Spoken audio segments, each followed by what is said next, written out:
عقل کو حیران کر دینے والی ایک پراسرار کہانی۔ چلتی ٹرین سے ان عجیب اور انسانی شکل کے گدنما پرندوں نے ایک سرخ لباس میں ملبوس نوجوان عورت کو دبوچا اور اس کے جسم کو نوچ نوچ کر کھا گئے۔ وہ کیسے پرندے تھے؟ اس کے پیچھے کیا پراسرار راز تھا؟ جانیے اس لرزہ خیز کہانی میں جو آپ کے ہوش اڑا دے گی۔ جہنمی پرندے۔ ریلوے پھاٹک پر ملازمت کرتے مجھے قریباً 28 سال کا عرصہ بیت چکا تھا اور ابھی میری عمر کے مطابق ریٹائرمنٹ میں 2 سال باقی تھے۔ میری ڈیوٹی اس پھاٹک پر تھی جس کے دونوں اطراف گیٹ نصب نہیں تھے، اسی لیے اکثر وہاں ٹریفک حادثات کی شرح دوسرے پھاٹکوں کی نسبت کہیں زیادہ تھی۔ متعدد بار ریلوے حکام بالا کی توجہ اس جانب مبذول کروائی گئی، مگر وہ تو جیسے کانوں میں تیل ڈال کر سکون سے بیٹھے ہوئے تھے۔ تھک ہار کر میں نے بھی مزید انہیں کچھ کہنا بیکار ہی سمجھا اور خاموشی سے اپنی باقی ملازمت کے دن گزارنے لگا۔ اکثر انسانوں کی زندگی میں بہت سے ایسے واقعات پیش آتے ہیں کہ جنہیں وہ بھلانا بھی چاہیں تو بھلا نہیں پاتے۔ کچھ واقعات تو ایسے بھی ہوتے ہیں کہ جن کی لپیٹ میں آ کر بہت سے انسان اپنی جانیں تک گنوا چکے ہیں۔ میں 10 سال کا تھا جب میرے والد صاحب مجھے اس دنیا میں یتیم کا نام دے کر جہان فانی سدھار گئے۔ گھر میں والدہ کے علاوہ 2 بہنیں تھیں جن کی شادیاں وہ اپنی حیات میں ہی کر گئے تھے، جو ماشاءاللہ اپنے اپنے گھروں میں آباد تھیں۔ والد صاحب نے مجھے اپنی استطاعت کے مطابق شہر میں میٹرک تک تعلیم دلوا دی اور اس کے بعد نہ حالات نے انہیں مہلت دی اور نہ ہی زندگی نے۔ اس طرح وہ ایک موذی بیماری میں کچھ عرصہ مبتلا رہنے کے بعد مجھے اور میری والدہ کو اس بے حس دنیا کے رحم و کرم پر چھوڑ کر اگلے جہان سدھار گئے۔ چونکہ میں نے میٹرک تک تعلیم حاصل کر رکھی تھی، اسی لیے کافی بھاگ دوڑ کرنے اور ایک خدا ترس شخص کی سفارش سے مجھے محکمہ ریلوے میں ایک ایسے پھاٹک پر نوکری مل گئی جہاں دونوں اطراف آہنی گیٹ موجود نہ تھا، اسی لیے مجھے اپنی ڈیوٹی کے دوران بہت چوکنا ہو کر رہنا پڑتا۔ میری رات کی شفٹ میں ڈیوٹی تھی اور اس طرح اکثر مجھے دن میں سونا پڑتا تھا اور رات کو جاگ کر چوکس ہو کر میں اپنی ڈیوٹی سر انجام دیتا تھا۔ میں نے اپنی اب تک کی مدت ملازمت میں بہت سے ایسے حادثات خود اپنی آنکھوں کے سامنے دیکھے تھے جو میرے ذہن میں ابھی تک کسی فلم کی طرح میرے دماغ کی اسکرین پر چلتے رہتے تھے۔ ان میں سے کچھ حادثات اس قدر خوفناک اور بھیانک تھے جنہیں آج بھی یاد کر کے مجھے خوف محسوس ہوتا تھا۔ اسی لیے میں اکثر رات کے وقت ان واقعات کو بالکل بھی اپنے دماغ کے پردے پر نہیں آنے دیتا تھا، کیونکہ جس جگہ یہ پھاٹک موجود تھا وہیں سے ایک چھوٹی سڑک گزرتی تھی جو ٹوٹ پھوٹ کا شکار ہو چکی تھی اور کسی سیاستدان نے ووٹ لینے کے بعد وہاں کے مکینوں کی کوئی خبر گیری نہیں کی تھی۔ اگر وہ وہاں پہنچتا تو اسے وہاں کے لوگ دیگر کاموں کے علاوہ اسی ٹوٹی پھوٹی سڑک کی طرف بھی متوجہ کرواتے۔ سڑک کے دونوں طرف گندے پانی کے تالاب تھے جن میں ارسل کے پودے اور جھاڑیاں اگی ہوئی تھیں، اور اکثر جب تیز ہوا چلتی تو ان جھاڑیوں میں سے ایسی آوازیں سنائی دیتی جیسے ان میں کسی انسان کو ذبح کیا جا رہا ہو۔ سچ پوچھیں تو کئی بار مجھے رات کے پچھلے پہر جب ہر طرف ایک گھمبیر سناٹا چھایا ہوتا تھا تو اس وقت خاص طور پر ایسی آوازیں سن کر میرا جی چاہتا تھا کہ فوراً وہاں سے رفو چکر ہو جاؤں، بھاڑ میں جائے ایسی ملازمت۔ مگر پھر اسی وقت میری نظروں کے سامنے میری بوڑھی ماں کا چہرہ نمودار ہو جاتا اور پھر مجبوراً میں جی کڑا کر کے وہیں جمع بیٹھا رہتا، مگر میری نگاہیں انہی تالابوں کی جانب بار بار اٹھتی رہتی تھیں اور لگتا تھا کہ اچانک وہی چیخیں اور سسکیاں نکالنے والا کوئی انسان تالاب سے نکل کر اچانک میرے سامنے کھڑا ہو جائے گا۔ سردیوں کی راتوں میں اکثر میں نے انہی تالابوں کے پانی پر کفن پوش افراد کو چلتے دیکھا تھا جو اس پر چہل قدمی کے انداز میں ادھر ادھر چلتے رہتے تھے، اور یہ اس وقت ہوتا تھا جب چاند کی 7 تاریخ ہوتی تھی، اور یہ تاریخیں مجھے یوں یاد رہتی تھیں جیسے کسی ملازمت پیشہ شخص کو اپنی تنخواہ ملنے کی تاریخ یاد رہتی ہے اور وہ اسے اپنی انگلیوں پر پورا مہینہ گنتا رہتا ہے۔ ایک بات اور میں قسم کھا کر کہتا ہوں کہ ان سارے عجیب نوعیت کے خوفناک اور بھیانک واقعات دیکھنے کے بعد آج تک کوئی بھی ایسا لمحہ نہیں آیا تھا کہ جس میں مجھے کسی قسم کا کوئی نقصان پہنچا ہو یا کسی بھی نادیدہ ہستی نے مجھے بلا وجہ تنگ کرنے کی یا ڈرانے کی کوشش کی ہو۔ اور اب تو حالت یہ تھی کہ میں اگر کوئی عجیب واقعہ یا کسی عجیب مخلوق کو اپنی آنکھوں کے سامنے چلتے دیکھ لیتا تو مجھ پر بھی کوئی خاص اثر نہ ہوتا تھا، نہ ہی مجھے کوئی خوف محسوس ہوتا، اور بھوتوں کو بھی شاید معلوم ہو چکا تھا کہ یہ بے ضرر سا انسان ہے، اسی لیے اسے تو خود حالات نہیں مارا ہوا ہے، ہم اسے مار کر کیا کریں گے، اسی لیے اسے اپنی زندگی جی لینے دیتے ہیں۔ بات تو یہ میں نے مزاح کے طور پر کہی ہے، مگر حقیقت میں ایسا ہی تھا۔ اکثر میرے سامنے وہ بھوت پریت اچھلتے کودتے دکھائی دیتے تھے، مگر میں خاموشی سے بیٹھا روٹی کھا رہا ہوتا اور میں ان کی حرکتوں سے یوں محظوظ ہونے لگتا جیسے میں ٹی وی کے سامنے بیٹھا ہوا کھانا تناول کر رہا ہوں۔ رات کے تقریباً 1:30 بجے کا وقت ہو چکا تھا۔ میں پھاٹک سے 20 فٹ کے فاصلے پر موجود اپنی ایک چھوٹی سی کٹیا میں اس وقت بیٹھا اپنی اشارے والی لالٹین میں مٹی کا تیل ڈالنے میں مصروف تھا۔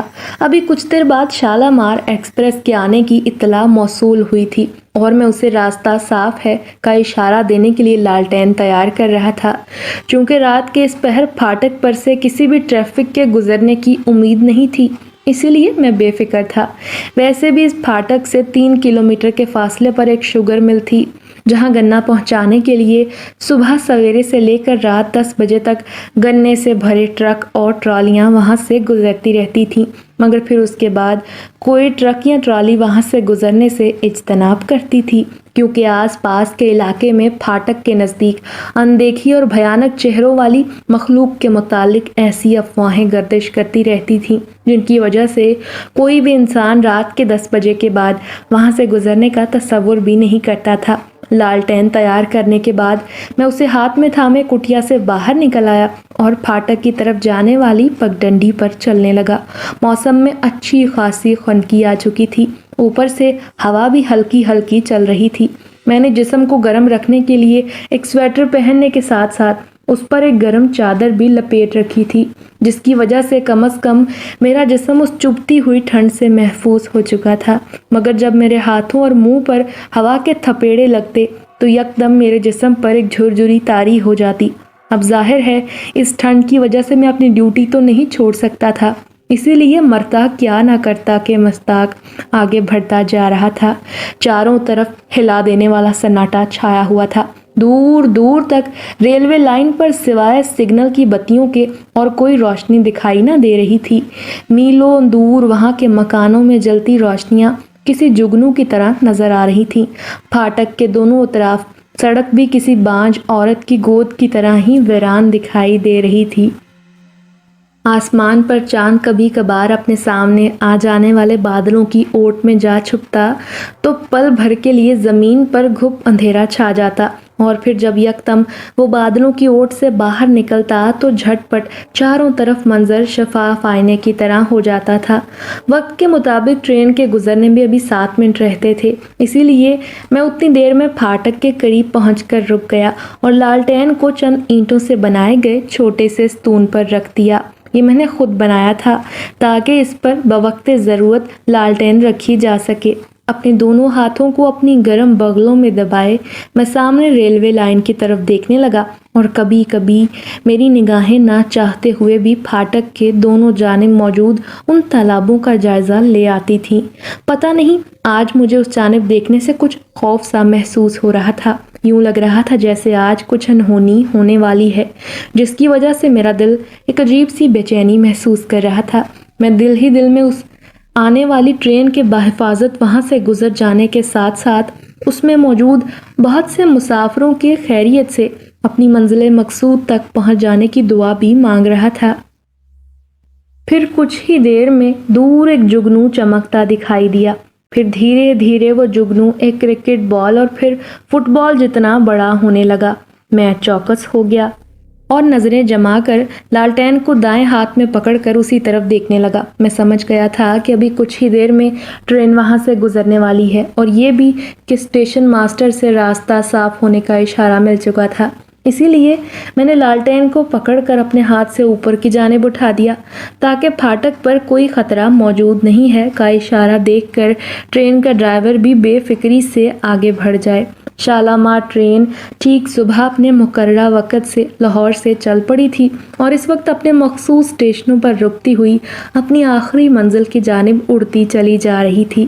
مختلف اسٹیشنوں پر مسافر چڑھتے اترتے رہے اور وہ بھی اپنی فیملی کے ساتھ اپنی ہونے والی نئی نویلی دلہن کے ساتھ ایک بوگی میں موجود تھا۔ انہوں نے باہمی رضامندی کے ساتھ بذریعہ بس روڈ کا سفر کرنے کی بجائے ریلوے کے ذریعے حیدرآباد جانے کا فیصلہ کیا تھا اور اس کے نتیجے میں اس وقت واپس اپنے شہر کی جانب اس ٹرین میں سوار تھا۔ رحمان افضل کی شادی اپنے رشتہ داروں میں طے پائی تھی اور یہ سب دونوں کے والدین کی رضامندی سے ہوا تھا، اسی لیے دونوں بے حد خوش تھے۔ وہ ایک اوسط درجے کا سرکاری ملازم تھا جس کے ساتھ اس کا نکاح ہوا تھا، وہ اس کی کزن کی دوست تھی۔ وہ بھی متوسط گھرانے کی لڑکی تھی اور شریف خاندان دیکھتے ہوئے اس کی کزن نے اس کا پروپوزل اس کے لیے بھیجا تو تھوڑی سی چھان بین کرنے کے بعد دونوں گھرانوں کے مابین 2-4 ملاقاتوں میں ہی معاملات طے پا چکے تھے اور پھر 3 ماہ بعد ان کی شادی کر دی گئی تھی اور اس وقت وہ اسی ٹرین میں اپنی منزل کی جانب بڑھے چلے جا رہے تھے۔ بوگی میں ہر کوئی خوش گپیوں میں مشغول تھا۔ نوجوان اپنی اپنی پسند کے مطابق مختلف قسم کے کھیل کھیلنے میں مصروف تھے۔ رحمان افضل بھی اپنی دلہن کے ناز نخرے اٹھانے میں لگا ہوا تھا اور اسے مختلف قسم کے مشروب اور کھانے کے لیے کچھ چیزیں پیش کر رہا تھا، مگر وہ بیچاری ڈری سہمی لمبا سا گھونگھٹ نکالے چپ چاپ بیٹھی تھی۔ یا یہ رات کے تقریباً 1:20 کا وقت ہوگا جب اچانک بوگی یوں ہلی جیسے اچانک ریلوے لائن پر کوئی رکاوٹ دکھائی دے گئی ہو اور ڈرائیور نے یکدم بریک لگانے کی کوشش کی ہو۔ اچانک جھٹکا لگنے سے وہ سب جہاں جہاں بیٹھے یا لیٹے تھے ایک دم ہڑبڑا کر اٹھ بیٹھے اور جو بیٹھے ہوئے تھے وہ نیچے لڑک گئے۔ اس اچانک افتاد سے پوری بوگی میں ایک بھونچال سا آ گیا تھا اور اس میں موجود خواتین اور بچے چیخنے چلانے اور رونے لگے۔ رحمان افضل نے جلدی سے اپنے دلہن کو سنبھالا ورنہ وہ بھی جس طرح سیٹ پر بیٹھی تھی سیدھی منہ کے بل زمین پر آ گرتی اور اپنے دانت تڑوا بیٹھتی۔ سب لوگ چیخو پکار میں لگے ہوئے تھے کہ اچانک ایک جھٹکے سے ٹرین رک گئی اور بہت سے مسافروں نے جلدی سے بوگی سے باہر نکل کر ٹرین کے رکنے کا سبب جاننا چاہا کہ اتنے میں اس کے سامنے سے گزرنے والے گارڈ کو کسی نے پکار کر ٹرین رکنے کی وجہ جاننا چاہی، مگر گارڈ نے صرف اتنا کہہ کر کہ وہ جاننے کی کوشش میں ڈرائیور کی طرف جا رہا ہے وہ آگے بڑھ گیا۔ اس اچانک جھٹکے کے نتیجے میں کچھ لوگ زخمی بھی ہوئے تھے مگر اتنی حالت خراب نہیں تھی کہ انہیں فوری طور پر ہسپتال منتقل کرنے کی ضرورت محسوس ہوتی۔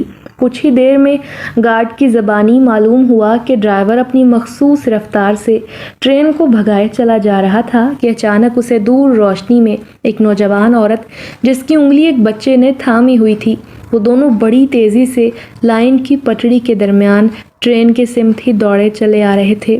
ڈرائیور نے سمجھا کہ شاید یہ عورت کسی گھریلو جھگڑے یا کسی اور پریشانی کی وجہ سے خودکشی کرنی چاہتی ہے، اسی لیے وہ خود کو ٹرین کی زد میں لانے کے لیے اسی طرف بھاگی چلی آ رہی ہے، تو یہ دیکھ کر اس نے ایمرجنسی بریک لگا دیے۔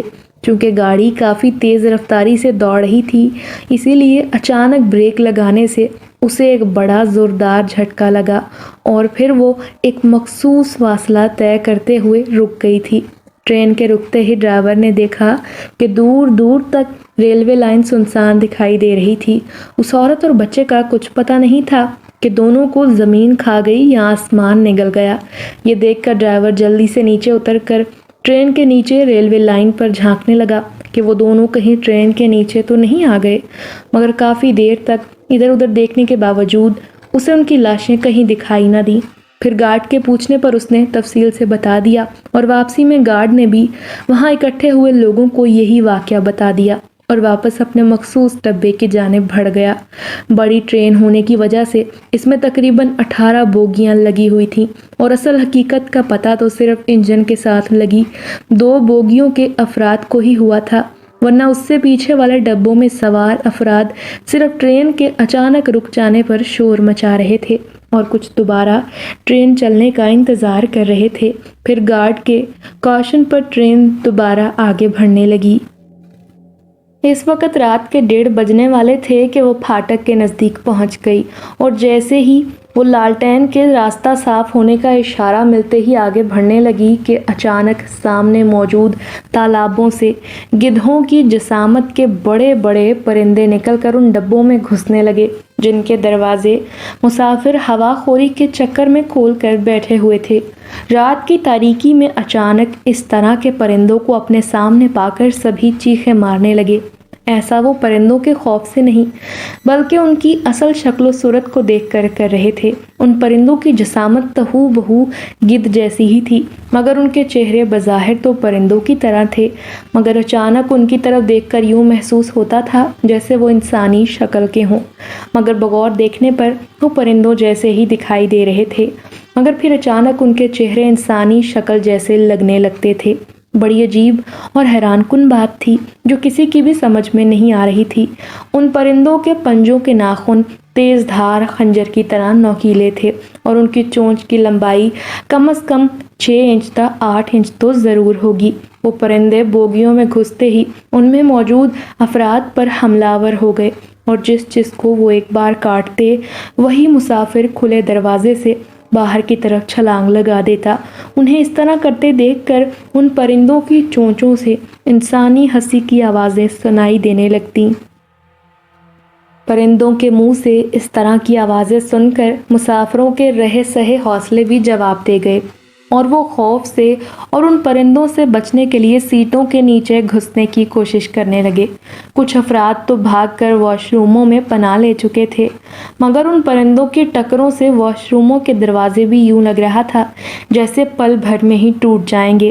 رات کے پچھلے پہر اس چلتی ٹرین پر ایک قیامت ٹوٹ پڑی تھی۔ نامعلوم وہ کس قسم کے پرندے تھے جو مسافروں کو یوں اپنی سفاکیت کا نشانہ بنانے پر تلے ہوئے تھے۔